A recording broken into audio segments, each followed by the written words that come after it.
Bonsoir. Il est écrit qu'une des premières choses que le Mashiach fera qui viendra, si Dieu veut, très rapidement, c'est que il va prendre les tzadikim et il va les amener et leur demander de faire la teshuva. Comment? Que veut dire ce passage-là de nos sages? Que les tzadikim, les justes, vont devoir repentir et faire teshuva? De quoi s'agit-il ici? Alors, pour comprendre cela, on va expliquer un verset, un psaume du roi David et Tehilim, qui dit Tzama lecha nafshi, c'est un chant que le Rabbi aimait chanter et que les chassidim répétaient avec ferveur. Tzama lecha nafshi, kama lecha besari, combien mon âme est assoiffée à toi, Hachem. Be'eretz tzia ve'ayef, on se retrouve comme dans une terre qui est comme dans un désert, où l'âme est là, elle est descendue dans le corps, enfermée, emprisonnée, et elle a soif de Dieu. Alors, quel est le sens de cette phrase? En réalité, pour la comprendre, je vais raconter une petite anecdote. Il y avait un chassid qui s'appelait Rabbi Shmuel Monkes, un chassid de l'Admour HaZaken, du premier rabbi de Chabad. Rabbi Shmuel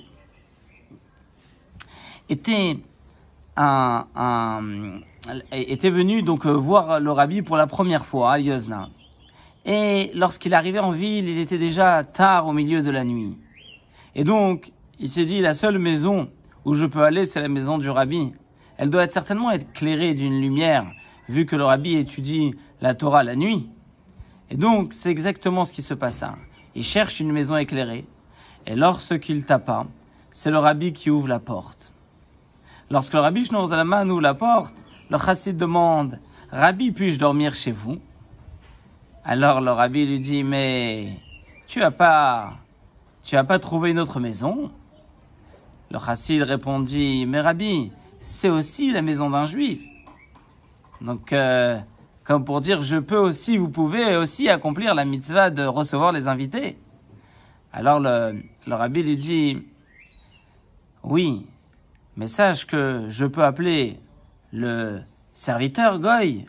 Il va venir, il va te faire partir d'ici. » Alors le chassid a répondu, Rabbi, mon Goy est plus fort que le vôtre. En réalité, il a dit ça avec des larmes et des pleurs. C'est ici une force de teshuva en disant mon Goy, c'est-à-dire l'étranger, l'âme animale, mon Yetzerara, qui est en moi, est plus fort que le vôtre. Laissez-moi rentrer à l'intérieur, laissez-moi devenir un chassid, laissez-moi faire teshuva. Et là, le rabbi, il a effectivement ouvert la porte et il a logé chez le rabbi. Le rabbi nous dit que le sens de cette histoire est très profonde. Ça veut dire que lorsqu'on ressent que la terre est sèche et qu'on est loin, et même si on a la chance parfois d'étudier, mais il faut être assoiffé, vouloir se rapprocher encore plus et encore plus. Comme une personne qui est dans le désert, il a soif. À ce moment-là, on lui donne un verre d'eau, il est rafraîchi. Et ben, c'est exactement ça qui se passera lorsque le Mashiach viendra. Dès que le Mashiach il va venir, même les grands tzadikim vont sentir, vont voir combien Dieu est grand.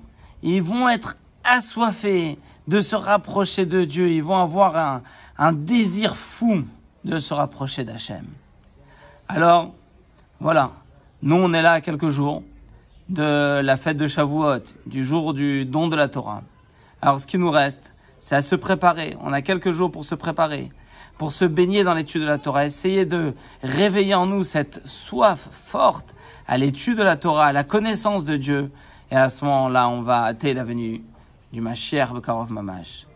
Alors, bonne soirée. Et si Dieu veut, on se retrouve avant la fête. À bientôt.